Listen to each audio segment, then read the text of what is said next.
Vamos con las diferencias entre reglamento y acto y también resolución. Tenemos un vídeo muy cortito que hablaba de las diferencias entre reglamento y acto, pero nos habéis pedido uno un poco más extenso donde explicáramos un poco más estas diferencias y la verdad es que son conceptos tan importantes, tanto para efectos del tema teórico como efectos del práctico, que no viene mal tenerlo desarrollado en un vídeo un poco más largo. Así que vamos a ello. En principio nos vamos a olvidar de resolución, al final del vídeo lo veremos, pero ahora nos vamos a centrar en reglamento y acto, en ver las diferencias. Vamos a ver las características del reglamento y cada vez que veamos una de ellas vamos a compararlo con las características del acto. De esa manera va a quedar mucho más claro las diferencias entre uno y otro. Vamos allá. Reglamento. Lo primero que hay que saber es que un reglamento es igual que una disposición de carácter general. Lo digo en varios vídeos y es que es un tema o un concepto importante porque luego en la ley 39 o en otras leyes va a aparecer lo de disposición de carácter general. Y si en nuestra cabeza no está, es decir, esto es igual a reglamento, pues nos va a costar más digerir el artículo, nos va a costar más saber de lo que están hablando. Por tanto, repito una vez más, disposición de carácter general es igual que reglamento. Ahora sí, empezamos con las características. La primera, fuente. El reglamento es fuente del ordenamiento jurídico, el acto no. ¿Qué significa que es fuente? Sabemos que el ordenamiento jurídico español es un sistema de fuentes jerarquizada, es decir, unas normas mandan más que otras, unas normas tienen un rango superior a otras. Hay muchas más normas, pero vamos a hablar de tres. Constitución, estaría en la cúspide, sería la norma suprema del ordenamiento jurídico español.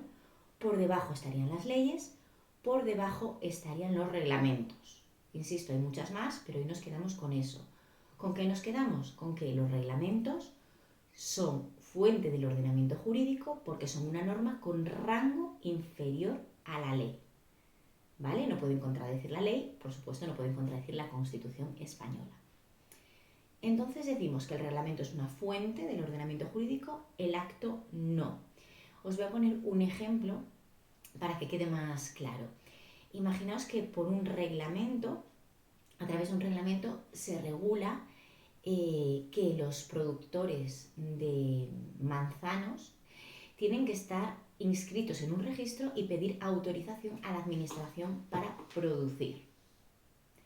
¿Vale? Tenemos un reglamento y ese reglamento es fuente del ordenamiento jurídico. Pero ¿qué pasa? Que el acto, es decir, imaginaos la resolución por la que se inscribe a un señor como productor de ese manzano, no va a ser fuente del ordenamiento jurídico. Se va a agotar en el mismo momento en el que se le envía al señor. Una cosa es un reglamento, que es ese registro, esa orden, esa norma, que regula la inscripción para todos, es una fuente y va a perdurar hasta que no se derogue el reglamento, va a estar ahí. Y otra cosa es el acto, ese acto que en el momento en que lo dicta el consejero o el órgano que sea oportuno, en ese momento se agota. ¿De acuerdo? Entonces, la primera diferencia es esa. Fuente del ordenamiento jurídico, el reglamento. El acto no. El acto se agota en el momento en que se dicta. Seguimos con la segunda diferencia y yo creo que es la fundamental. Si antes habíamos dicho que el reglamento es igual a disposición de carácter general, cuando hablamos del destinatario que tiene los reglamentos, tenemos que ver que se dirigen a un destinatario en general.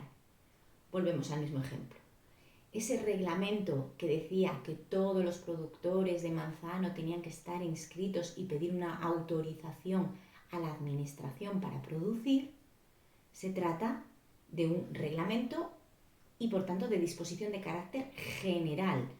Va dirigido a todos, ¿de acuerdo? En este caso a todos los productores de manzano, pero se dirige de manera general a todo aquel que cumpla unas condiciones, pues que se tiene que inscribir o tiene que solicitar la autorización. Destinatario general. ¿Qué le pasa al acto? Que tiene un destinatario particular. Es decir, en el acto, el mismo ejemplo de antes, donde le decíamos a un señor en concreto o a una empresa en concreto que sí, que le dábamos la autorización para producir esa plantación, en ese caso sería un destinatario particular, ¿vale? Entonces esta es la diferencia, bueno, yo creo que con la anterior la es fundamental, ¿no? El reglamento se dirige en general, el acto es particular. Tenemos una tercera característica que va relacionada con las anteriores. Los reglamentos se publican, los actos no. Hay matices, pero en general es así. ¿Un reglamento se publica en un boletín? Sí, los reglamentos se publican en el boletín que corresponda, en el boletín oficial del Estado, en el boletín de la comunidad autónoma. ¿Por qué? Porque son normas, primera característica, y porque van dirigidas a todo el mundo y se tiene que dar publicidad de esa norma para que todo el mundo la conozca. Por lo tanto, el reglamento sí que se publica en el boletín.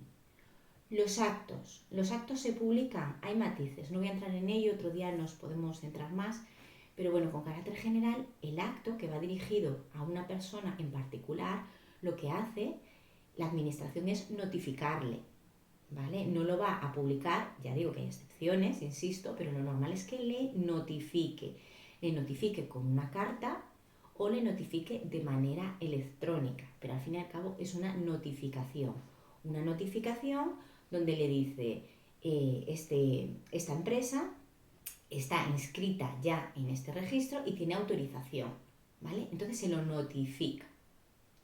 Bueno, pues esas son las tres diferencias fundamentales entre reglamento y acto. Creo que son bastante sencillas de comprender, pero sí que son imprescindibles a la hora de desarrollar, como os digo, un teórico o un práctico. ¿Por qué? Porque tiene muchas implicaciones. Sobre todo tiene muchas implicaciones, que en otro vídeo lo podremos ver, a la hora de determinar los recursos o la revisión de oficio de reglamentos y actos. Son vías totalmente diferentes y muchas veces los supuestos prácticos o incluso preguntas de test van en esa dirección, ¿vale? La revisión de oficio de un reglamento, la revisión de oficio de un acto, que ya os digo que son diferentes, y también los recursos que se pueden interponer frente a un reglamento o frente a los actos. Bueno, antes de nada, muchísimas gracias a todos los que estáis suscritos. Si aún no lo has hecho, te pido por favor que te suscribas si te gustan los vídeos, lógicamente. Y vamos a seguir con la resolución, que la habíamos dejado apartada, y vamos a hacer una pequeña introducción. A veces vemos que la ley habla de actos y a veces habla de resoluciones. Bueno, esto es sencillo, por eso lo hemos dejado hasta el final. En un procedimiento existen numerosos actos que van a terminar con una resolución. Es decir, la resolución es un tipo de acto administrativo. La resolución es ese acto administrativo que tiene la decisión definitiva de la administración. Definitiva entre comillas, porque se puede recurrir, pero es la que nos dice, en el caso que hemos puesto durante todo el vídeo, si tú solicitas que se te autorice para poder producir manzanos. ¿Qué pasa? Que va a haber una serie de actos administrativos en el procedimiento y al final va a haber una resolución del consejero, del director general, de quien sea, que te va a decir si estás autorizado o no estás autorizado o te deniegan la autorización. Y esa es la resolución. Es decir, la resolución es el acto que pone fin al procedimiento. Ejemplo de un acto, pues ejemplo de un acto administrativo que no es resolución, podría ser, por ejemplo, un informe de la administración. O podría ser un requerimiento de la administración, ¿vale? Todos aquellos actos que realiza la administración en ese procedimiento, pero que no tienen la resolución definitiva. Se encaminan a ella, pero no es la resolución definitiva. Luego, dentro de los actos, hay actos de trámite cualificados y no cualificados, pero eso lo vemos en otro vídeo. Lo que aquí nos tiene que dar claro es que la resolución también es un acto, pero es el acto que decide lo que ocurre en el procedimiento. En el ejemplo, esa autorización a la empresa tal para que pueda producir manzanos. O se deniega, puede ser positivo o puede ser negativo, ¿de acuerdo? Entonces, resolución, acto que pone fin al procedimiento. Bueno, espero que os haya gustado. Nos vemos en otro vídeo y mucha suerte y mucho ánimo.